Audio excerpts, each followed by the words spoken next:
biasanya bukan ngasih hukuman sekedar hukum ya, tapi dalam hukuman itu beri istilahnya memberikan pendidikan juga supaya anak tersebut tidak berlanjut dengan terus-menerus misalnya yang tidak ikhlas, dia melanggar pelajaran kelas hanya memberikan peringatan atau yang lain saja. Itu soal saya.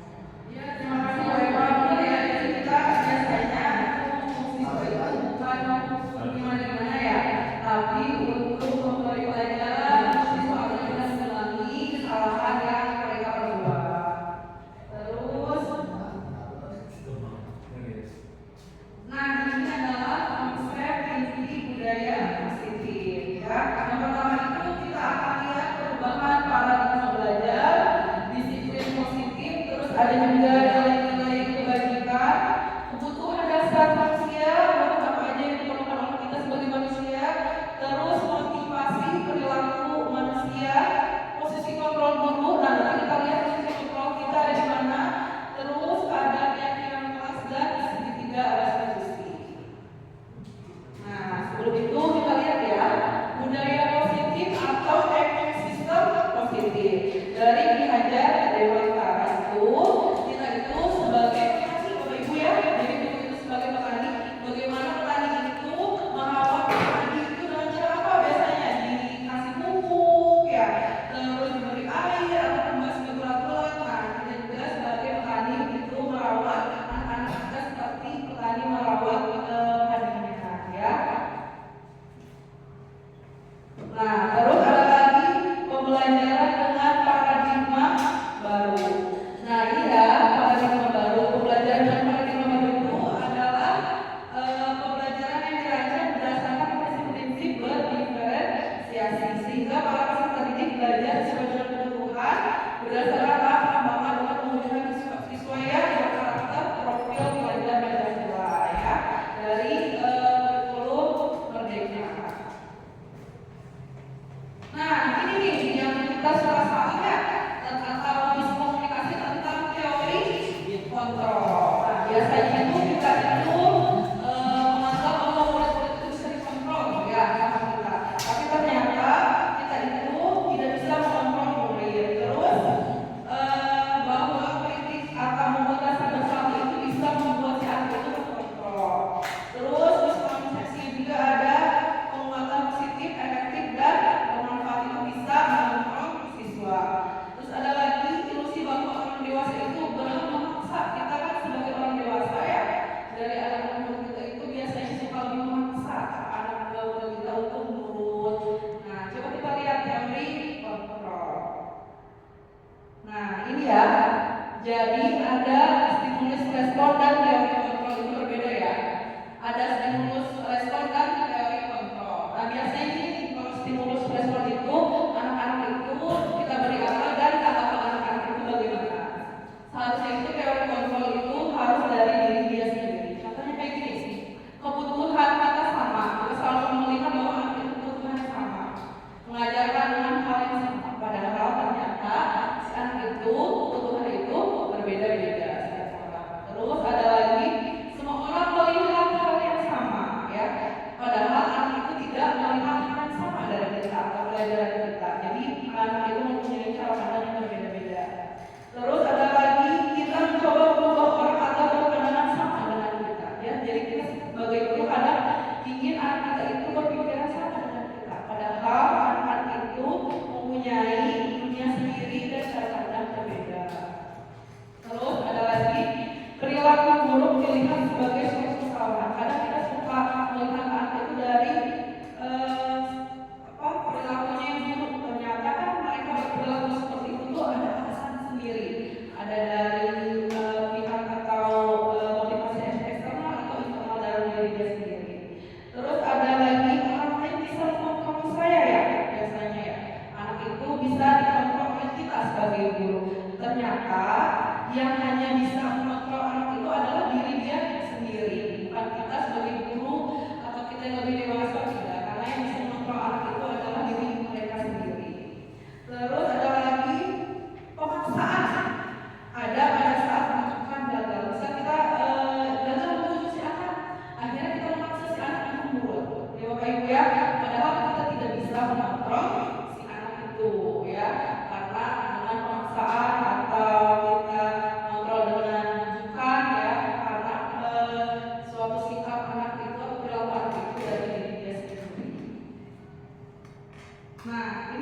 ya, disiplin sama disiplin positif. Jadi kita harus lihat dulu disiplin. Nah, tadi disiplin itu apa? Disiplin itu artinya itu bertanggung jawab apa yang mereka lakukan, ya, berdasarkan nilai-nilai yang diyakini itu adalah disiplin.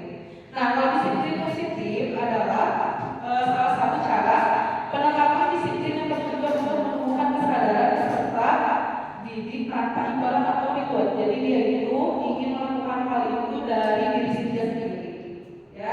Jadi sebagai seorang guru, tujuan kita itu menciptakan peserta didik yang memiliki disiplin diri sehingga mereka berperilaku sesuai pada nilai-nilai kebajikan universal dan memiliki motivasi intrinsik dalam perubahan perilaku ke arah yang lebih baik. Jadi dari dia sendiri untuk melakukan hal-hal yang baik, ya, bukan dari kita sebagai guru yang nyuruh atau dari lingkungan atau dari dia sendiri.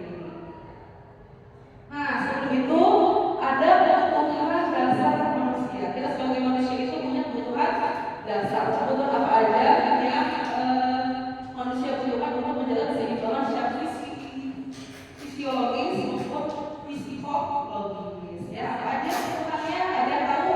Sebelum di next, kita lihat sebagai manusia itu butuh apa aja kira-kira? Ya, karena murid kita juga manusia ya, sama seperti kita ya. Jadi kebutuhan dasar itu apa? Anggap kalau yang kira-kira apa? Terima kasih Bu Sofata yang sudah menjelaskan dengan baik. Terima kasih semua. Menurut saya itu ya, saya menemukan saya pada sini yang saya tahu kebutuhan dasar itu mungkin saya butuh makan, mungkin Bu ya, saya butuh bertahan hidup, saya butuh kasih sayang dan mengerti ya Bu ya. Itu saja. Ibu Bapak yang saya tahu. Terima kasih. Ya, terima kasih Bapak Ibu. Manusia itu apa? Ya, Pak Yusuf enggak? Kebutuhan dasar manusia itu adalah kebutuhan seperti makan, kesehatan, tadi juga ada kebutuhan biologis yang sebagainya. Iya, itu ya.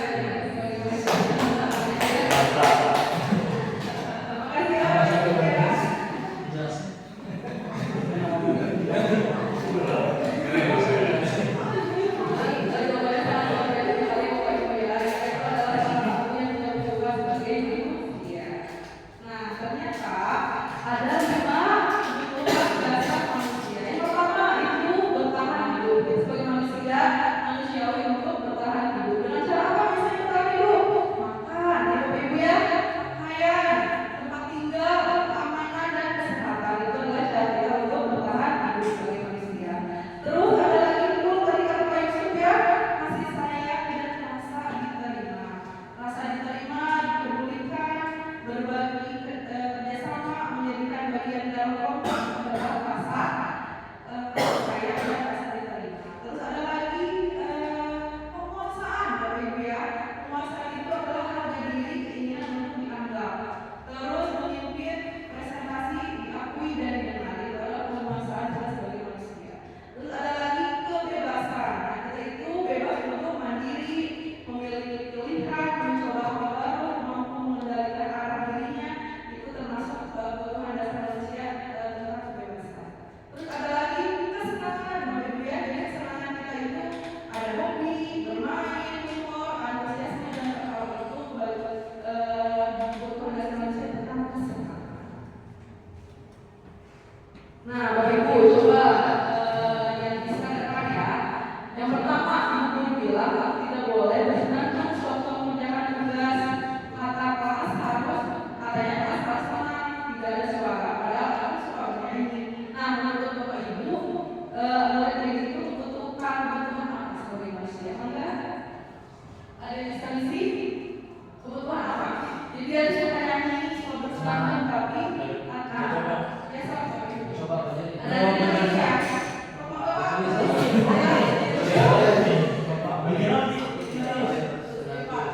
ya? Mohon maaf kalau salah. Lebih baik ya. Di pinggirnya. Kebebasan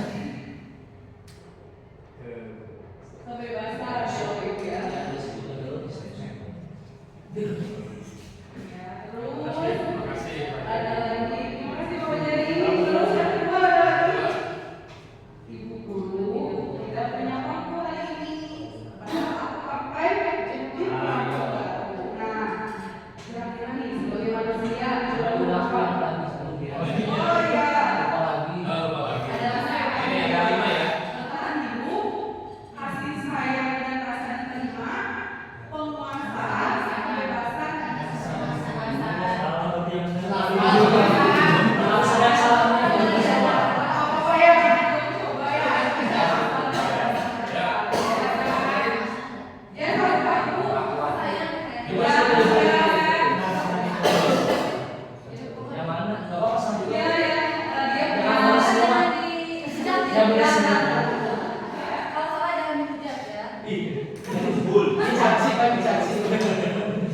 Pokoknya mah kasih sayang atau rasa yang diterima ya. nah ya, jadi dia itu punya baru nih, rambut baru itu hitungan apa ya? Itu apa? Menurut Wirma itu kebutuhan kasih sayang. Terus yang ketiga, bosan, masa belajar cuma gitu aja, dari gitu aja. Nah, mereka itu kebutuhan apa lagi? Dari mana ya? Ini kalau benar ada dealnya nggak? Ada kasih sayang.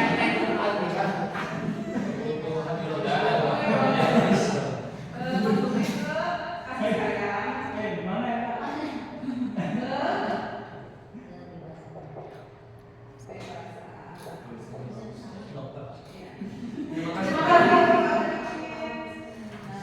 Ya, terus yang terakhir nih, aku sebel gambarku tidak rapi, malah disuruh juga teman-temanku di depan kelas. Nah, menurut Bapak Ibu nih apa? Yang ini bukan? Ya, yang terakhir sebel gambarku tidak rapi. Ayo Bu Selfie. Malah ibu guru tunjukin ke teman-teman di depan kelas. Nah, menurut Bapak Ibu nih, Bapak Ibu bebas apa ya? Kebutuhan apa yang anak ibu itu?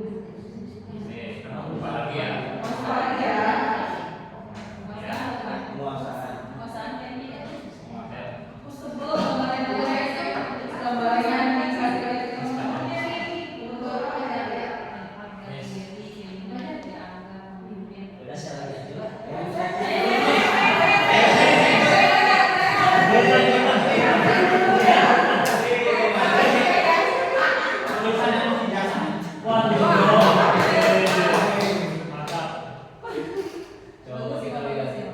Bagus boy.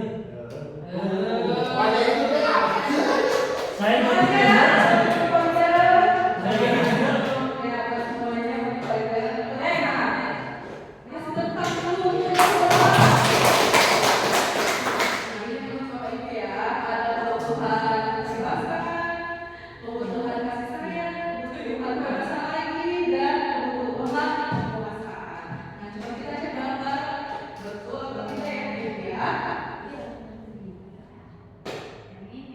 Nah, ini jawabannya ya.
pasti ada sebab akibat. Ya, Ibu ya.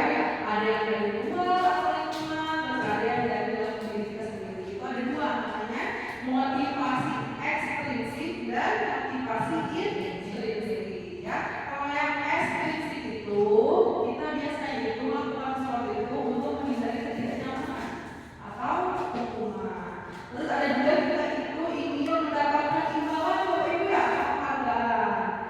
Nah itu motivasi dari luar atau ekstrinsik ya, ekstrinsik. Nah sekarang yang motivasi intrinsik itu adalah motivasi yang munculnya itu dari dirinya sendiri, bukan dari lingkungan atau bukan dari mereka ingin mendapatkan sesuatu ya. Jadi motivasi intrinsik itu dari diri dia sendiri untuk menghargai diri sendiri dengan nilai-nilai yang mereka percaya.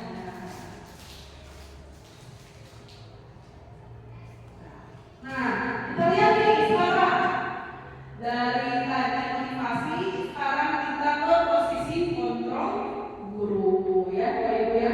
Ada 5 posisi kontrol guru atau posisi yang bisa kita lakukan sebagai guru. Ya, kita akan melakukan suatu tindakan. Bapak Ibu, yang pertama itu ada penghukum, ya. Terus ada membuat rasa bersalah. Terus ada kita bisa sebagai temannya, kita bisa sebagai pemantau, dan kita bisa sebagai manajer, ya. Itu adalah 5 posisi kontrol kita sebagai guru ketika Anda melakukan sebuah tindakan. Nah, sebelum itu kita lihat dulu ada 5 contoh posisi kontrol. Terus kita juga merefleksi diri bahwa kita itu maksudnya posisi kontrol mana yang Bapak Ibu ya. Coba kita lihat ada nanti. Ada Bapak Ibu ya, coba lihat.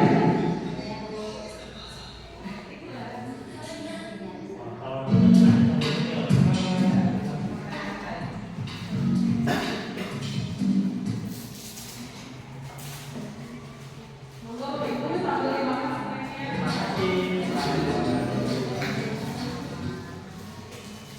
Sangat bahagia ini dan Bapak Ibu hebat dalam penerapan disiplin psikoedukasi tersebut. Ada 5 posisi kontrol.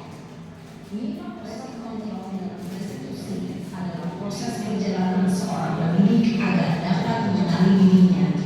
Pada video kali ini kita akan membahas tentang 5 posisi kontrol yang dikembangkan oleh Diane Rosen dan contoh penerapannya.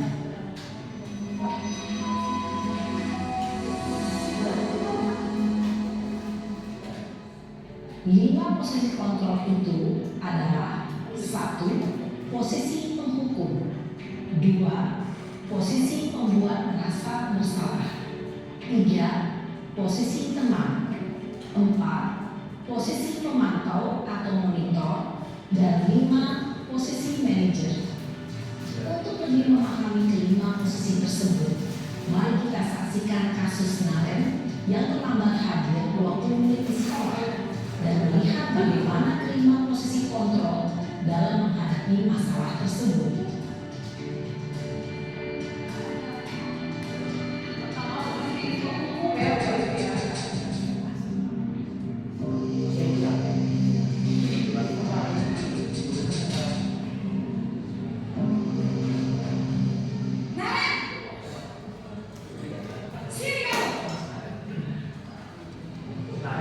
Selamat pagi Bu. Selalu terlambat. Kamu deh, pasti terlambat. Maaf Bu, saya Apa? Apa coba? Alasan kamu apa lagi? Kapan sih kamu tidak terlambat? Malas sekali ya kamu jadi anak. saya Dasar pemalas. Gak kapok-kapok sih kamu. Sudah berapa kali terlambat? Sana, kamu keliling lapangan basket 2 kali. kenapa saya harus beli lapangan basket Bu? Kenapa? Kamu malah ibu.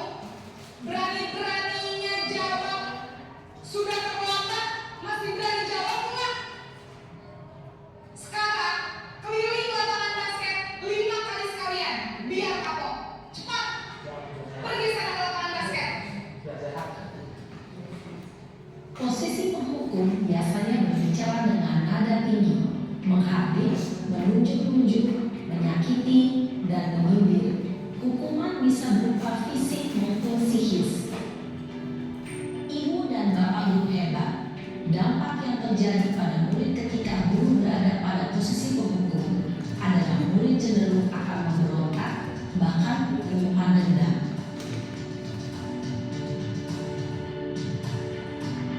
Yang kedua posisi membuat rasa bersalah.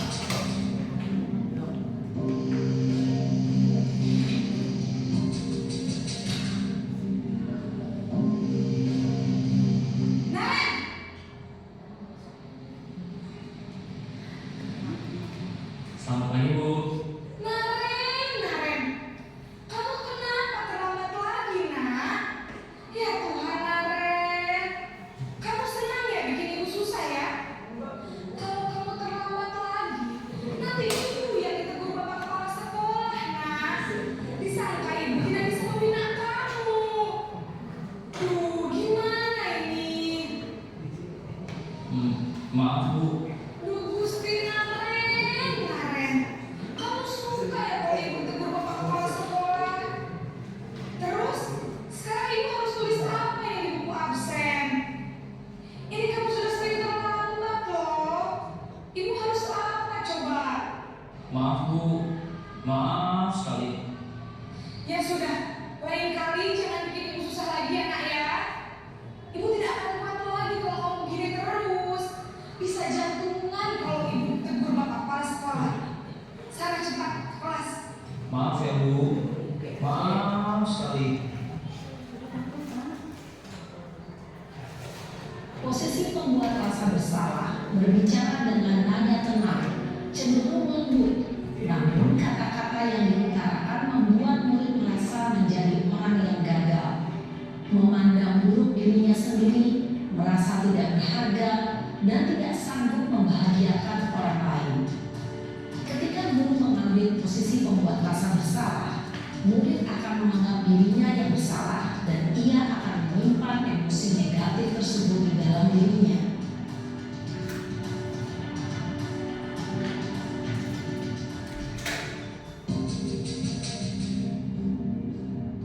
Ini yang pertama ya Bapak Ibu ya, itu sebagai teman. Naren,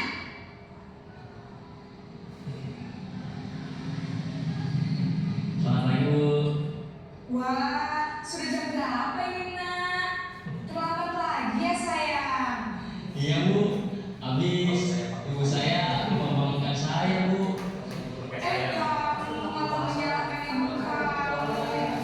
Kamu bukannya anak yang paling kencang. Kok terlambat sih? Iya Bu. Saya memang terlambat bangun tadi. Jadi biarpun saya lari kencang, tetap gak kencang Bu. Ya sudah sana, nanti lain kali larinya lebih kencang lagi ya, biar gak terlambat lagi. Bikin seneng ibu, demi ibu, bisa kan? Bisa Bu. Ya sudah sana masuk kelas, ibu beresin urusan absen kamu. Kamu ini ada-ada saja. Dalam posisi teman, guru berbicara dengan nada suara ramah, akrab, cenderung bersenda gurau untuk menjaga suasana tetap santai. Murid akan merasa senang, aman, dan akrab dengan guru. Identitas yang tercipta adalah identitas sukses atau berhasil. Namun, perlu diingat, karena ini masih dorongan eksternal, maka ada faktor ketergantungan dari murid kepada orang tertentu. Di sini guru absennya, sehingga di lain waktu murid bisa berperilaku baik, namun hanya kepada orang-orang tertentu saja. Nah ini sebagai posisi pantau atau monitor ya Bapak Ibu.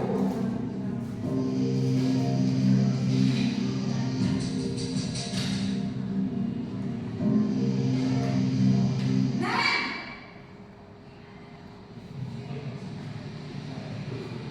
Selamat pagi Bu. Naren, apa peraturan sekolah kita tentang jam berapa kita harus masuk sekolah nak? Kita harus di sekolah jam 7, Bu. Iya betul, sekarang sudah jam 7.20. Naren sudah tahu konsekuensinya jika terlambat hadir. Paham, Bu. Saya harus tinggal kelas pas jam istirahat selama 20 menit. Iya benar, konsekuensinya demikian. Jadi nanti jam 9.30 pas istirahat, kamu harus tinggal di kelas, kerjakan tugas tambahan untuk ketertinggalan kamu, ya? Baik, Bu. Posisi pemantau mengandalkan penghitungan atau data untuk mengontrol murid. Guru mengarahkan murid berdasarkan peraturan dan konsekuensi. Seorang pemantau menunjukkan bahasa tubuh dan ekspresi wajah yang datar dan cenderung formal. Nah, jadi itu posisi media sebagai manajer itu.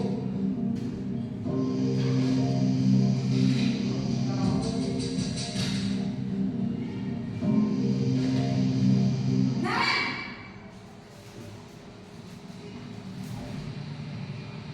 Selamat pagi, Bu. Selamat pagi Naren. Maaf, Bu. Saya terlambat. Iya, sekolah masuknya jam 7, sekarang sudah jam 7.20. Jadi sekarang bagaimana ini Naren? Maaf, Bu. Saya lupa setel alarm saya semalam. Baiklah, menurut kamu, keyakinan sekolah yang mana yang perlu kamu tingkatkan? Menghargai diri sendiri dan orang lain mungkin, ya, Bu. Setuju. Jadi, apakah Naren meyakini prinsip saling menghormati tersebut? Iya, Bu. Saya meyakininya. Apakah Naren bersedia memperbaiki masalah keterlambatan ini? Bersedia, Bu. Bagaimana kamu akan memperbaiki masalah keterlambatan ini? Saya akan coba untuk tidak lupa menyetel alarm saya, Bu. Baik, kalau Naren buat nyetel alarm di rumah, ada orang yang kira-kira bisa bantu mengingatkan tidak? Ada, Bu. Kakak saya, Kak Emma. Ada lagi selain Kak Emma? Selain Kak Emma, ada ibu saya. Baik, jadi yang mengingatkan Naren adalah Kak Emma dan ibu kamu ya? Kira-kira akan mulai setel alarm kapan nih Naren? Setelah pulang sekolah, akan segera saya lakukan. Baik, jadi Naren akan setel alarm untuk bangun besok pagi dan akan diingatkan oleh kakak dan ibunda Naren ya. Ada lagi yang mungkin perlu dilakukan Naren agar tidak terlambat bangun lagi. Tidak ada, Bu. Baik Naren, terima kasih untuk kerjasama kamu. Sekarang kamu perlu kembali ke kelas untuk belajar. Baik, Bu. Terima kasih. Posisi manajer adalah posisi kontrol yang disarankan untuk membimbing murid memiliki sikap disiplin yang positif, yaitu murid yang mandiri, bertanggung jawab, dan dapat memecahkan masalah. Tujuan dari posisi ini adalah agar murid dapat berefleksi atas tindakannya. Guru akan dengan tulus memberikan pertanyaan-pertanyaan bermakna, sehingga membuat murid dapat belajar dari kesalahannya dan mencari sebuah solusi untuk menyelesaikannya. Ibu dan bapak guru hebat, setelah mengamati adegan kelima posisi kontrol tadi, kira-kira posisi mana yang paling ideal? Posisi mana yang dapat menunjang motivasi intrinsik murid? Ya, tentu posisi manajer. Posisi ini memang posisi ideal yang ingin dituju setiap pendidik. Pada posisi inilah, guru dapat menerapkan disiplin positif yang berpihak pada murid, yang memerdekakan murid. Perjalanan seorang pendidik tentunya tidak mudah untuk sampai pada posisi seorang manajer. Namun, tujuan kita pasti, yaitu menciptakan murid-murid yang mandiri, merdeka, dan bertanggung jawab. Semoga penggambaran 5 posisi kontrol. Nah, jadi ada berapa Bapak Ibu posisi kontrol? 5. Sebagai pembuku, merasa bersalah, bersalah pemantau, manajer. Nah, kira-kira nih Bapak Ibu di sini posisi kontrol Bapak Ibu biasanya itu ada di mana?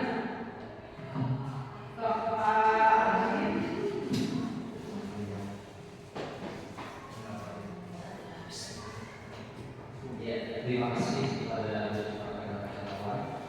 Jadi ini sedikit berbicara aja ya. Ya, boleh Pak. Perlu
Nah, yang pertama, saya kecewa sekali dengan kamu, menurut Bapak Ibu, itu posisi kontrolnya apa ya, tapi Menurut saya itu posisi kontrol membuat rasa bersalah.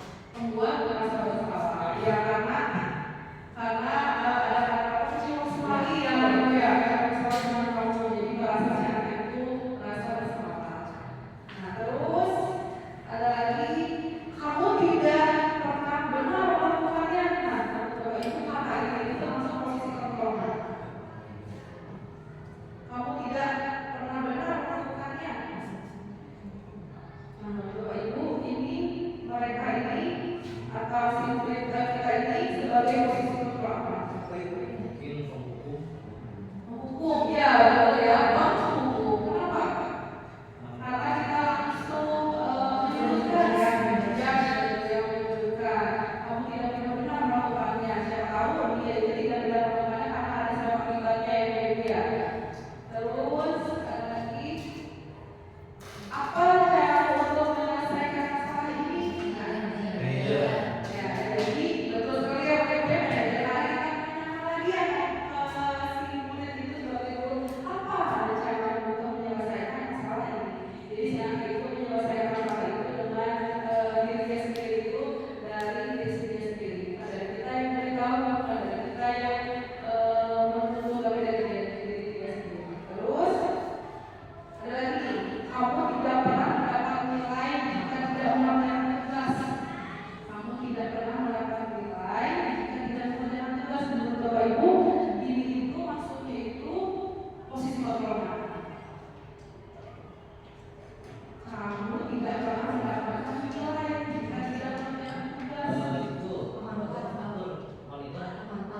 Ya, oleh Ibu memantau ya, karena jika masih tidak konsekuensi untuk Bapak Ibu ya, kalau tidak mendapatkan tidak dapat nilai. Itu posisinya itu maksudnya ke kontrol. Kontrol yang pemantau. Terus nah ini ya Bapak Ibu ya, jadi kita itu kalau ya posisi kontrol kita membuat perasaan bersalah itu kalau kontrolnya itu negatif ya. Nah, kalau misalnya kita menjadi teman atau pemantau itu posisi kontrol kita itu positif. Nah, yang lebih bagus itu akan kontrol dari itu ya manajer. Nah, misalnya kalau hukum guru itu biasanya itu menyakiti, menyindir ya Bapak Ibu ya. Menunjuk-nunjuk itu adalah hukum. Terus kalau misalnya pembuat bersalah biasanya kita itu ceramah Bapak Ibu ya. Ceramah menunjukkan kecewaan yang mendalam untuk kasihan kaum murid. Terus teman biasanya membuat alasan-alasan untuk murid-muridnya. Biasanya kita ngasih alasan itu kita ada posisi kontrol teman. Terus ada pemantau, menghitung dan mengukur. Ada lagi manajer itu mengajukan pertanyaan mengapa mereka melakukan tindakan-tindakan itu ya. Contoh-contoh katanya ada kalau misalnya hukum, kalau kamu tidak melakukannya saya akan, nah biasanya gitu ya, saya akan apa, kamu akan apa. Terus kalau membuat rasa bersalah biasanya kamu sudah mengecewakan Bapak Ibu, jadi kita itu merasa dikasihani, merasa kecewa mereka gitu ya. Terus ada lagi teman, lakukan untuk Bapak Ibu, jadi bukan untuk sendiri dia sendiri, lakukan untuk Bapak Ibu ya. Nah, ya sudah Bapak Ibu bantu bereskan, biasanya itu maksudnya ke teman. Ada lagi posisi kontrol yang memantau. Apa peraturannya? Apa konsekuensinya? Apa sanksinya? Ya, terus kalau manajer pertanyakan, mengapa kamu melakukan hal ini?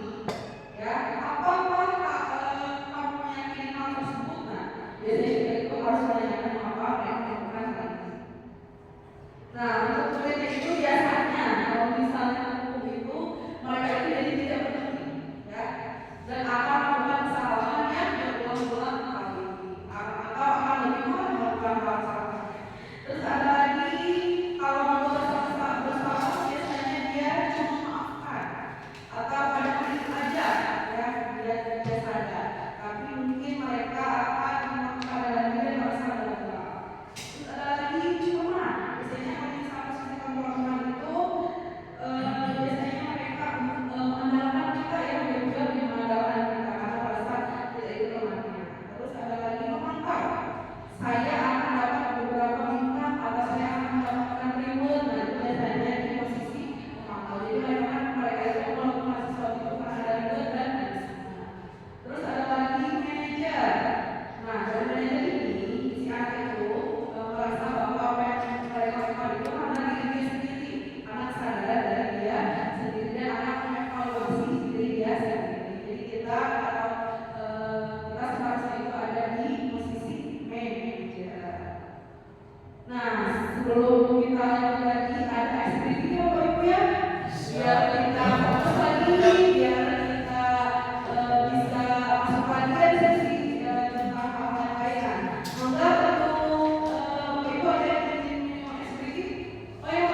jauh, dekat, jauh, kanan.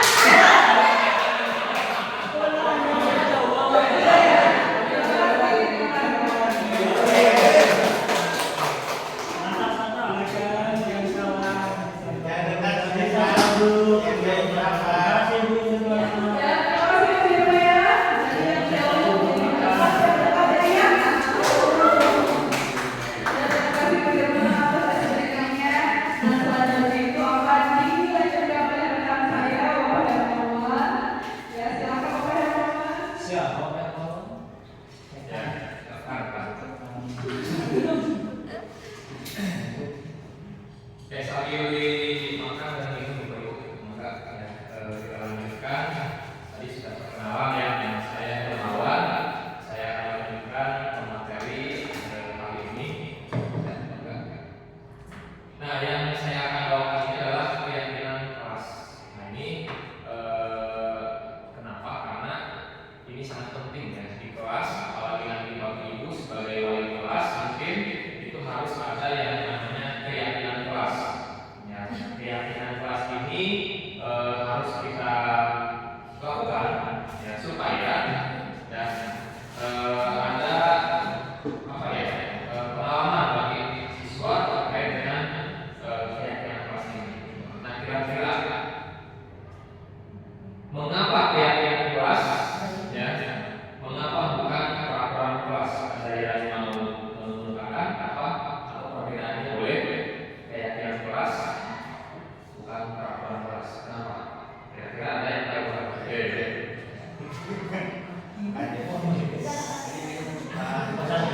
Ya, baik. Mungkin setelah saya jelaskan kita akan menjelaskan.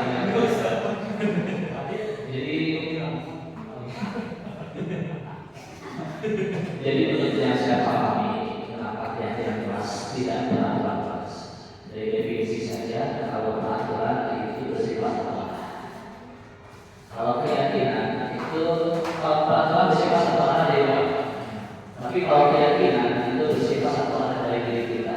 Sehingga apabila segala sesuatu yang muncul dari diri kita atau dari hati kita, itu akan berdampak positif pula untuk semuanya. Mungkin seperti itu, Pak. Luar biasa. Terima kasih. Oke, boleh. Ada yang mau menambahkan tadi? Silakan. Menurut saya, apa yang saya dapat tadi sepakat. Kalau keyakinan kelas, menurut saya itu kebersamaan atau bisa dikatakan dua pihak. Ada guru dengan siswa. Kalau peraturan hanya satu sisi, satu pihak. Misalnya hanya dari pihak sekolah atau dari guru saja. Terima kasih. Oke, terima kasih. Tentang buat keduanya tadi. Oke, selanjutnya. Nah, di sini yang tadi sudah dikatakan, memang Bapak Ibu sudah mengetahui semuanya ya. Di sini ada keyakinan kelas, ada hukuman dan penghargaan. Ini tiga kata yang memang bakal kita sering dan menemukan di sekolah. Yang pertama yang tadi ya, mengapa tidak berat saja, mengapa harus keyakinan kelas? Dan di sini ada beberapa kata-kata, mengapa kita memiliki peraturan harus menggunakan helm, gitu ya? Misalkan ketika mengendarai kendaraan roda kedua, gitu ya. Nah, itu berarti kan peraturan yang harus dilakukan oleh masyarakat untuk menggunakan helm. Nah, kira-kira jawabannya apa? Kenapa? Jawabannya apa kira-kira?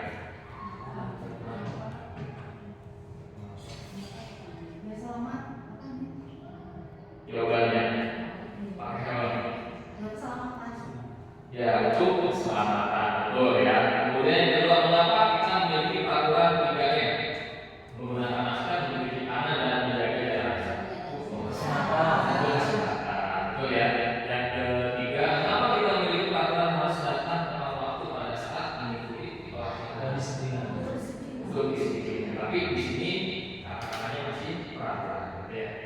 Di sini untuk mendukung motivasi intrinsik ya, kembali ke nilai-nilai yang lebih menggerakkan seorang dibandingkan mengikuti serangkaian peraturan-peraturan. Dan dari kesimpulannya bahwa ketika ngomongin peraturan dengan keyakinan kelas, tadi yang tadi Bapak Jerry sama Pak Anies sudah sampaikan bahwa ketika keyakinan itu tadi ada dua belah pihak di kelas kita.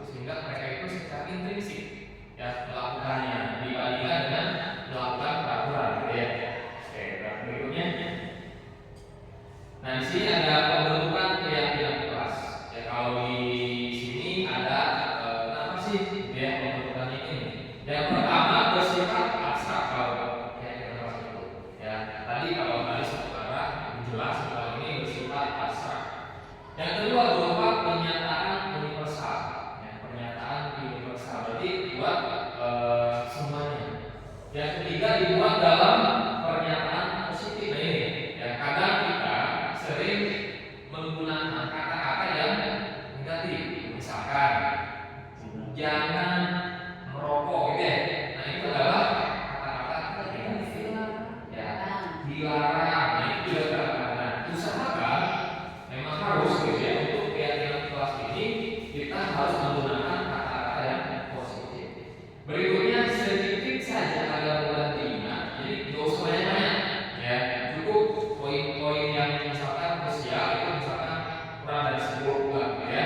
Nah itu jangan terlalu banyak. Yang berikutnya sesuai dengan kondisi kelas dan sekolahnya ya, sehingga dapat memudahkan untuk diterapkan gitu. Jadi jangan memberatkan juga gitu ya. Kalau memberatkan itu nanti pemaksaan gitu. Berikutnya sekolah kelas dilibatkan saat membuat keyakinan kelas gitu ya. Nanti di kelasnya itu semuanya harus ikut. Nanti mereka dikasih suatu sisa ikut gitu ya, atau misalkan kertas dan sebagainya, atau misalkan langsung ke tempat guru. Itu semuanya yang merupakan pendapatan.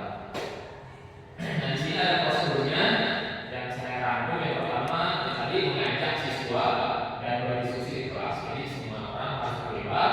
Yang kedua tulis di kolom atau kertas karton di depan. Yang ketiga susun dan gunakan kata-kata menggunakan kata-kata positif. Yang keempat tinjau ulang dan disepakati. Jadi setelah anak-anak itu menemukan dalamnya, mereka bisa sama kita dibimbing untuk memilah atau menyepakati gitu ya, tinjau ulang. Yang kelima tempel di dinding kelas. Sudah kita bikin yang disimpan ditempel supaya semuanya bisa baca dan bisa melakukannya ya. Dan intinya yang harus kita lakukan ini adalah untuk memunculkan motivasi intrinsipnya gitu ya. Dia melakukan dengan apa yang mereka itu kehendaki, bukan karena tadi gara-gara salah-salah dia dan sebagainya. Oke, next. Nah ini contoh ya, ini ada contoh keyakinan kelas. Di sini ada hormat ya, contoh nilai kita ini hormat. Contohnya gini, kami meyakini bahwa sangat penting untuk menghormati semua orang dan barang milik orang lain gitu ya. Nah jadi ini salah satu contoh. Jadi kita di kelas itu anak-anak diminta untuk melakukan ini ya, supaya mereka kesepakatan mereka itu dilakukan. Contohnya kayak misalkan mereka harus saling menghormati antar teman, nggak boleh ada bullying gitu ya. Cuma kata-katanya harus kata-kata positif. Karena kan suka ada pinjam pulpen dan bilang gitu ya. Itu harus saling menghormati milik orang lain. Yang kedua ada bekerja. Nih, kami meyakini bahwa sangat penting untuk mengerjakan segala pekerjaan atau mengikuti kegiatan yang telah ditugaskan. Ini juga sama. Kayak kita kegiatan di kelas itu misalkan ada kerja kelompok, ada P5 gitu ya. Nah, itu semuanya harus disepakati, berarti siswa harus mengikuti semuanya. Berikutnya diterima dan dimiliki. Ya. Kami meyakini bahwa sangat penting untuk merasa diterima pada suatu kelompok dan saling peduli satu dengan yang lain. Itu jelas ya. Jadi harus merasa diterima. Jadi jangan sampai ada satu anak yang di kelas itu merasa tersisihkan. Nah, itu tidak boleh. Ini contoh ya. Nanti Bapak Ibu bisa kembangkan di kelasnya masing-masing. Nah ini dengan kata-kata kunci nilai kebajikan ya, kita mungkin semuanya Bapak Ibu kita semuanya sudah mengetahui. Cuma ini mengingatkan saja. Di sini ada contoh nilai kebajikan. Yang pertama adalah profil pelajar Pancasila. Bapak Ibu semuanya sudah hafal ya. Itu dari mulai bagaimana bertakwa, bertanya masa dan bertakwa mulia, berpendidikan global, berpoin, mandiri, kreatif dan kritis. Ini adalah nilai dari profil pelajar Pancasila. Berikutnya dari Ibro Primari ya.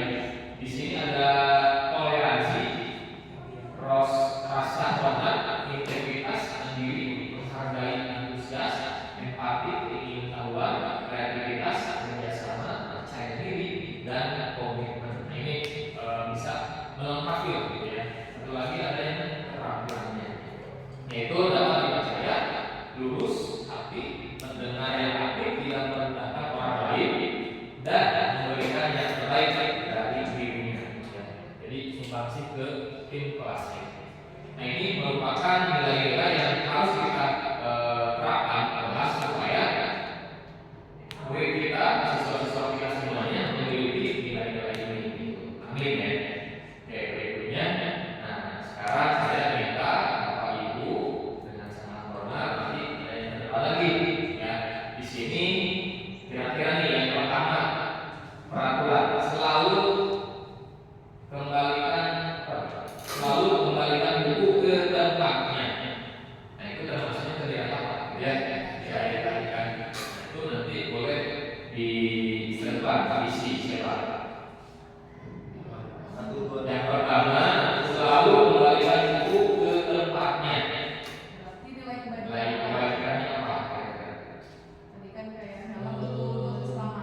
Nomor 2, dilarang mengganggu.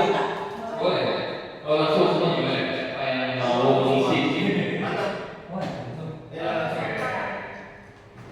Gunakan masker untuk kesehatan. Oke, berikutnya tiga kali.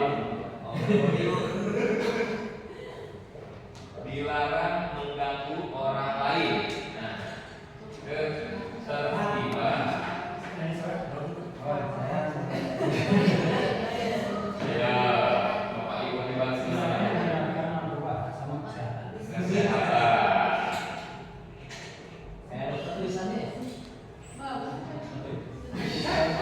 Sekali ayo pasal 3. Apa pasal 3? Hadir di sekolah 15 menit sebelum pembelajaran mulai. Oke, kedisiplinan ya, atau disiplin boleh. Berikutnya, silakan berlari di kelas atau koridor. Keselamatan. Oke, mantap. Berikutnya, ada 2 lagi yang belum.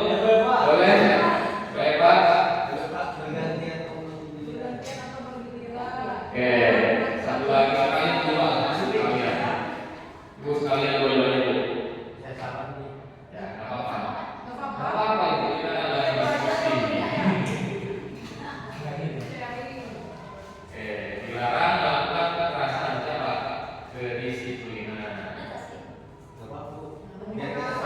Kalian ya, satu lagi dulu sekalian depan. Bergantian atau menunggu giliran. Ketertiban. Luar biasa Bapak Ibu. Ya, terima kasih Bapak Ibu atas ide-idenya. Tentang dulu buat semuanya. Oke, berikutnya di sini kita coba ya cek jawabannya. Nah, yang pertama ya. Pak Jerry selalu kembalikan ke tempatnya. Betul ya. Tanggung jawab betul jawabannya ya. Dilarang mengganggu orang lain, yaitu menghormati ya. Tadi jawabannya ketertiban ya. Nah, di sini yang lebih tepat adalah menghormati orang lain dan diri sendiri. Berikutnya hadir di sekolah 15 menit ya. Nah ini sama menghormati orang lain ya. Komitmen ya, karena memang harus ada komitmen sehingga menghasilkan ya kedisiplinan. Berikutnya dilarang melakukan kesehatan yang tadi di sini kekerasan ya, seperti kedisiplinan. Nah ini sebetulnya kedisiplinan, cuma di sini lebih tepat keselamatan ya, menghormati orang lain karena ketika menjaga keselamatan selalu tidak ada yang namanya kekerasan. Dilarang menggunakan narkoba, betul ya tadi berikutnya bergantian atau menunggu giliran. Nah, itu seperti itu yang aktif. Nah, di sini lebih tepatnya menghormati orang lain, yaitu dan keselamatan. Karena kita suka tidak salah ya. Berikutnya gunakan masker, yaitu kesehatan dan 2 ya, dan keselamatan. Dan yang terakhir jangan berlari di kelas atau koridor, itu keselamatan juga dan keamanan, gitu ya. Karena nanti ketika terjatuh dan nanti mereka yang merasakan ya. Oke, itu Bapak ya. Bapak Ibu, kita satu lagi. Terima kasih atas atensinya. Sekarang kita masuk ke sini ada penjelasan. Jadi identitas gagal itu ada satu yang yaitu hukuman, ada identitas berhasil atau keberhasilan atau sukses. Nanti ada 2 ya, 2 istilah yang pertama yang digunakan adalah hukuman. Nah ini yang gagal. Jadi kadang kita itu sering ya tiba-tiba langsung hukum dan sebagainya itu sebetulnya itu tidak dianjurkan karena menghasilkan identitas yang gagal atau menghasilkan siswa yang nanti terekam ya. Nah ini yang hukuman sesuatu yang menyakitkan harus terjadi karena yang namanya hukum biasanya kan apalagi hubungan fisik ya. Nah itu akan menyakitkan, betul nggak? Betul ya, menyakitkan isi hatinya. Nah di sini ada yang identitas berhasil, contohnya adalah sanksi atau konsekuensi. Ada sebab akibat, gitu ya. Sesuatu harus terjadi, asalkan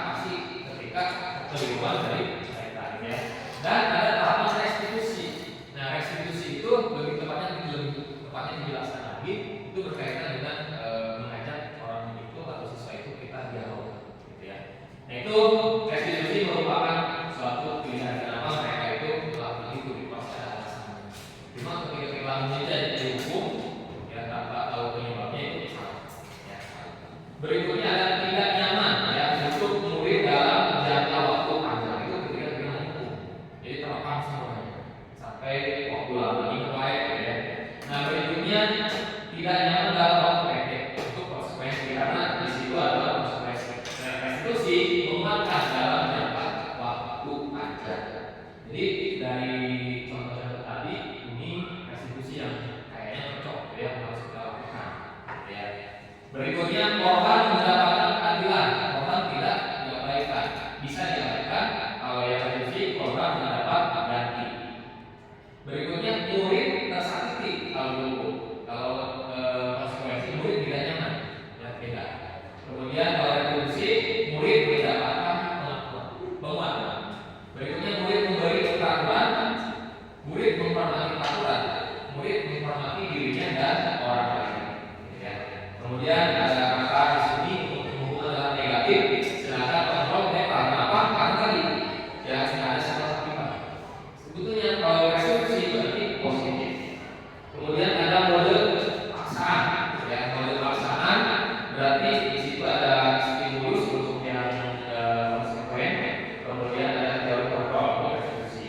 Kemudian mendorong menyalahkan diri, mendorong ketakutan, mendorong disiplin positif. Jadi dari sini kita lihat ya. Konsep diri buruk, nah konsep dirinya baik, konsep dirinya kuat. Dibuat guru, dibuat guru dan anak. Yang tadi kayak sekolah kelas, karena ada konsekuensi. Dibuat anak. Kalau tadi setiap kalian dapat ada hukuman.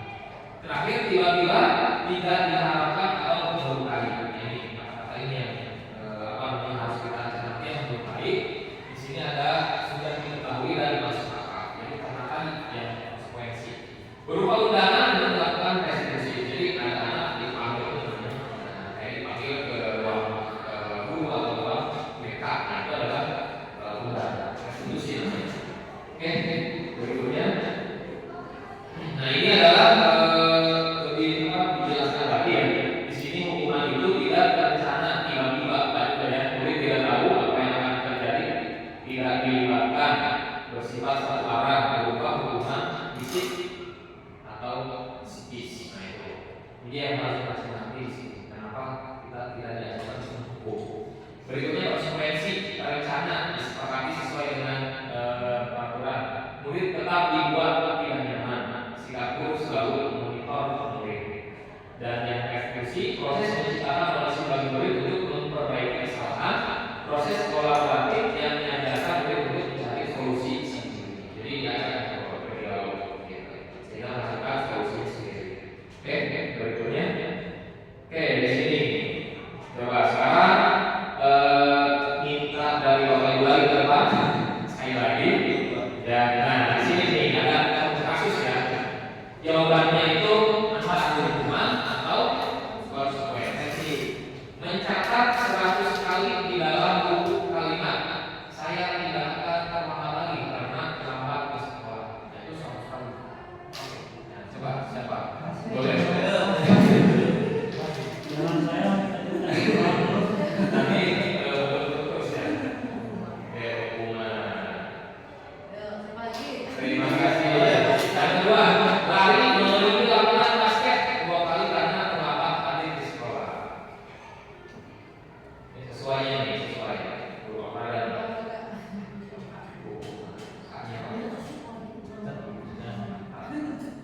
Yang ketiga, murid diminta untuk pusat 15 kali karena tidak menggunakan masker ke sekolah. Oke, ajarin.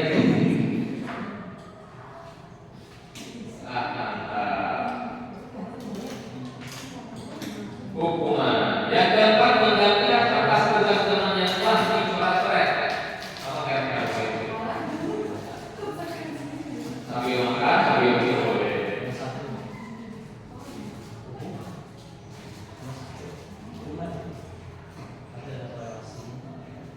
Berikutnya, membersihkan tumpahan air di meja tulis karena tersenggol pada saat belajar. Ya, siapa? Pastikan. Boleh.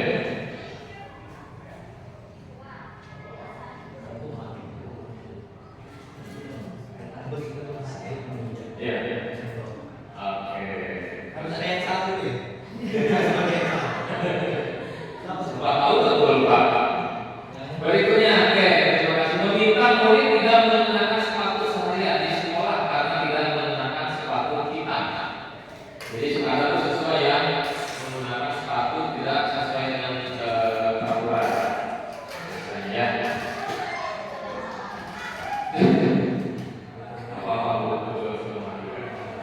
Kemudian lari mengelilingi lapangan basket 2 kali karena terlambat 10 menit untuk pelajaran PJK.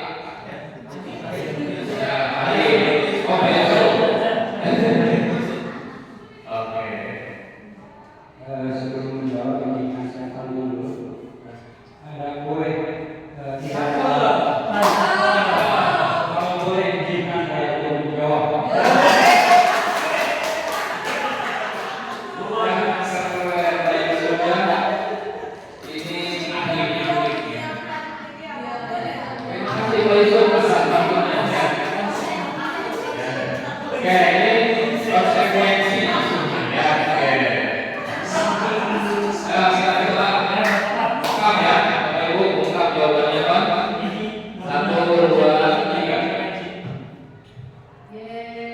Luar biasa ya. Yang pertama betul hukuman, yang kedua hukuman, yang ketiga hukuman, yang keempat ya, yang keempat konsekuensi, yang kelima konsekuensi, yang keenam harusnya hukuman ya.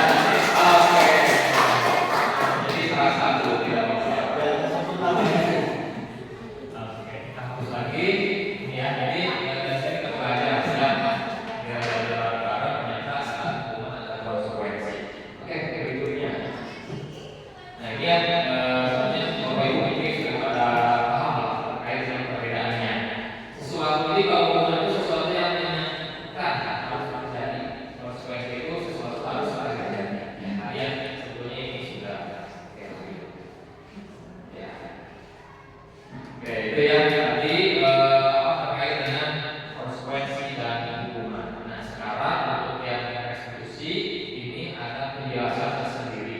Kenapa? Karena memang ada teorinya, ya. Nah, ada tahapan-tahapan yang harus kita lakukan untuk merestitusi suatu permasalahan pada siswa. Sebetulnya ini bisa dilakukan juga ya oleh kita sebagai wali kelas, yang paling sering dilakukan juga oleh guru BK, gitu ya. Mudah-mudahan nanti Bapak Ibu bisa melaksanakannya menggunakan ini. Yang pertama ini untuk segitiga restitusi ini suatu proses dialog. Jadi kita dengan siswa atau dengan murid yang bersangkutan kita berdialog ya. Yang dijalankan oleh guru akan menghasilkan murid yang mandiri dan bertanggung jawab. Ya, nah ini ya, ini nah di sini ada segitiganya nih, segitiga restitusinya ini ya. Dan ini segitiga. Yang pertama itu tahap pertama, ini tahap pertama yang dasar itu menstabilkan identitas. Jadi ketika ada siswa atau murid yang merasa melakukan kesalahan, kita jangan langsung menjudge, ya. Ajak ngobrol dulu, stabilkan dulu perasaannya. Ya, itu namanya menstabilkan kita. Jadi jangan langsung ketika dia memang melakukan saja. Itu justru langsung pukul. Nah ini harus distabilkan dulu. Baru nanti dia ngomong. Yang kedua itu validasi tindakan yang salah. Gitu ya, validasi tindakan salah bahwa apa yang mereka lakukan itu memang salah. Cuma kita secara tidak langsung ngomong kamu salah enggak, tapi dia yang melakukannya itu dia sendiri dengan pertanyaan-pertanyaan dari kita. Jadi oh iya Pak, saya melakukan ini salah. Jadi mengakui dengan sendiri. Berikutnya yang ketiga, tahap yang berikutnya adalah menanyakan keyakinan. Nah, kita tanyakan keyakinan yang kita sudah buat tadi apa dan kamu melanggar yang bagian mana ya. Nah, itu ya, itu adalah tahapannya. Jadi ada 3. Oke. Nah, ini menstabilkan contoh ya, ini contohnya. Menstabilkan identitas berdasarkan prinsip membuat kesalahan adalah bagian dari proses pembelajaran. Ini prinsipnya. Bahwa siswa itu melakukan kesalahan itu adalah proses pembelajaran.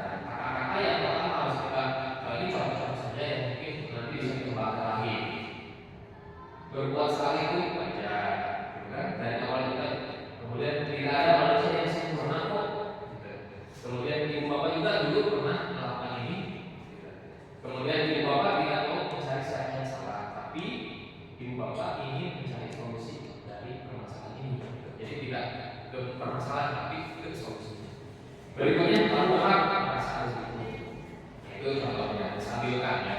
Berikutnya contoh yang validasi kita kami ini berdasarkan prinsip ya perilaku berupaya memenuhi suatu kebutuhan tertentu.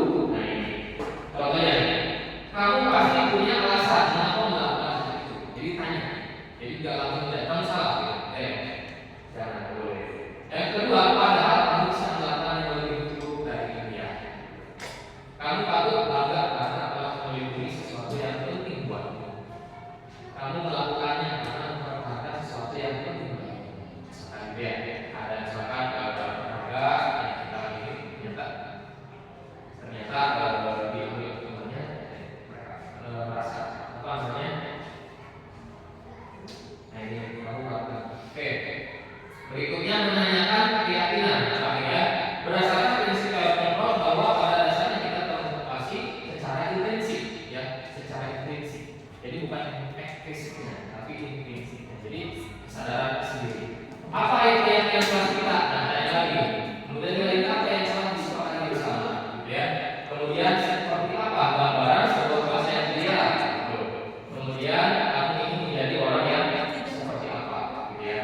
Nah, ini adalah contoh pertanyaan-pertanyaan atau pernyataan keyakinan, ya, pernyataan keyakinan. Oke, ini ya terakhir ada ini Bapak Ibu. Ini contoh yang Bapak Ibu kenal.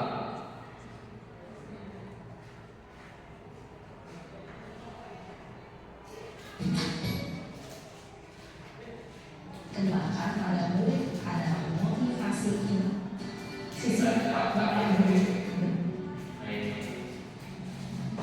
Bisa disimak ya Bapak Ibu. Tulis lagi makanannya.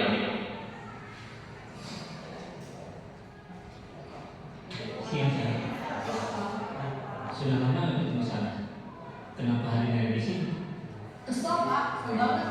Masa aku dikatain tukang fitnah Pak? Ya aku marah lah. Aku balik ke TPK di depan kelas. Kesel banget. Oh, Ini sekali lagi ya. pasti kamu ada kesal. Bapak juga akan marah apabila ada yang menuduh Bapak seperti itu. Kemudian pada saat itu kamu mau melakukan apa? Ya saya langsung pakai TPK lah Pak. Kesel banget. Saya betah-betah dia depan teman-teman lain. Oh begitu. Pasti kamu melakukan seperti itu karena suatu alasan tertentu kan? Iya lah. Ini adalah validasi tidak biasa. Ya saya bela diri lah. Masa saya dituduh tukang fitnah? Ya wajar lah. Mempertahankan harga diri itu sesuatu yang penting buat kamu. Untung kamu tidak bertindak lebih gegabah lagi. Hanya meminta-minta. Iya Pak. Untung saya masih bersabar dan hanya meminta saja. Sudah gemes padahal saya pasti bela diri lah. Ya pasti ya. Tapi kamu memilih untuk tetap bertahan dan bersabar. Kamu memilih untuk tidak berbuat lebih parah lagi. Iya. Nah, sekarang coba kita lihat lagi. Dari kita yang ketiga menanyakan keyakinan. Perhatikan kelas. Tindakan kamu itu kira-kira sesuai dengan keyakinan kelas atau prinsip kamu tidak? Enggak lah Pak. Capek Pak jadi pemarah. Jadi keyakinan atau prinsip mana yang kurang sesuai dengan keinginan kamu? Ya saya sebenarnya sangat menghargai orang lain. Mungkin saat itu saya menjadi emosi. Jadi tidak menunjukkan sikap itu. Kamu meyakini tidak? Bela orang lain itu penting buat kamu. Yakin lah Pak. Iya, setuju. Kita harus saling menghargai. Namun ada juga keyakinan yang kita sepakati yang perlu kita jalankan apabila kita sedang marah kan? Ya saya bisa lebih proaktif. Mulai dengan diri sendiri. Saya bisa jadi lebih bersabar, mengambil waktu jeda untuk berpikir mau apa selanjutnya. Kira-kira kamu bersedia memperbaiki masalah ini tidak? Bersedia Pak. Kalau kamu memperbaiki masalah ini, kamu akan menjadi orang seperti apa? Saya akan menjadi orang yang bertanggung jawab kali ya Pak. Dan senantiasa proaktif. Iya, menurut kamu bagaimana rasanya menjadi orang seperti itu? Ya nyaman lah, bangga bisa bersabar dan menahan diri. Baiklah kalau begitu. Yuk kita pikirkan bagaimana memperbaiki masalah ini. Ya, itu contoh ya Bapak Ibu. Nanti kita bisa melakukan lagi dengan pertanyaan yang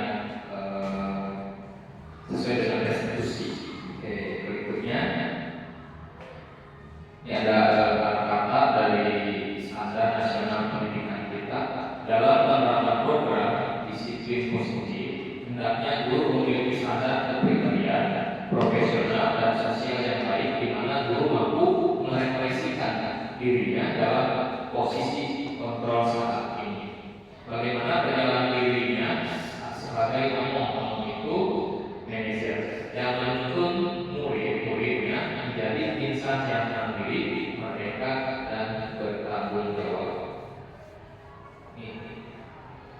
Oke, sebelumnya di sini ya, ini kita alhamdulillah sudah beres materialnya. Ya. Oke, berikutnya jika ada dari Bapak Ibu yang ganjal dan ingin bertanya, dipersilakan. Kalau misalnya udah refleksi juga kita hari ini kan boleh. Oke, boleh. Baik, terima kasih ya untuk Pak dan Bapak Ibu, luar biasa ya, memang budaya positif ini luas sekali ya.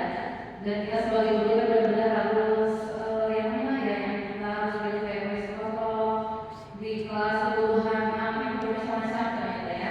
Nah, mungkin dari budaya positif ini menurut saya ya, tujuan itu adalah untuk menumbuhkan budaya positif di sekolah itu dengan meyakini tadi yang menjadi kewajiban. Ya, kita harus meyakini nilai-nilai kewajiban kayak tanggung jawab. Sebenarnya dengan disiplin positif itu kan kita harus bertanggung jawab, terus dengan nilai-nilai kewajiban tadi, dan yang pada akhirnya kita menciptakan murid-murid yang sesuai dengan profil pelajaran Pancasila. Oke, terima kasih. Tepuk tangan. Oke, tadi teman Jaya. Gimana Pak Jaya? Saya ingin bertanya tentang budaya positif. Oh, sama. Kenapa harus dilakukan harus dikembangkan sekolah? Seperti itu. Ini sebuah tanya. Oke. Kalau bisa memberikan pemahaman kami di sini. Oke, terima kasih Pak Jaya pertanyaannya. Oke, tadi Bu Yuna itu merefleksikan apa yang telah kita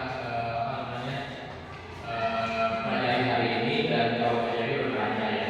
Jadi bagaimana cara mengembangkan budaya positif di kita, yaitu kenapa sih harus dikembangkan itu ya Pak Jaya? Karena untuk budaya positif ini memang di sekolah itu harus menjadi sebagai acuan ke depan.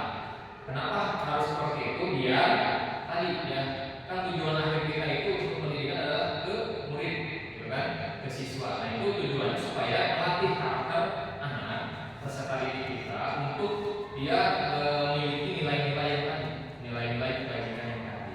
Dan nantinya pada akhirnya ujungnya mereka itu menerapkan dalam kehidupan sehari-hari, biar mereka bisa hidup dengan nilai-nilai